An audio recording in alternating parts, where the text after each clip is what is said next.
To install the storage bags on your RZR 200, follow these steps. Park the vehicle on a flat level surface. Set the parking brake and remove the key. Next, remove and retain the 2 push-pin rivets behind the desired seat. The storage bag can be installed behind the driver or passenger seat. Then, place the bag behind the seat where the ROPS bar meets the main ROPS hoop, and ensure the side strap is facing the ROPS.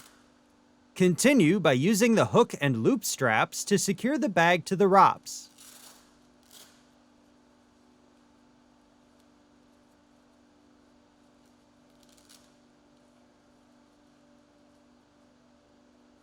Next, reach inside the bag and reinstall the 2 push-pin rivets through the holes in the bottom of the bag.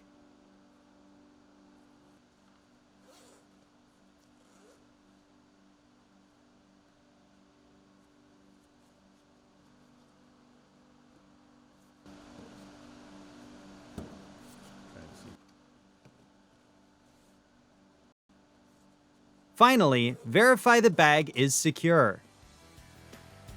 For more information, see your authorized Polaris dealer or visit Polaris.com.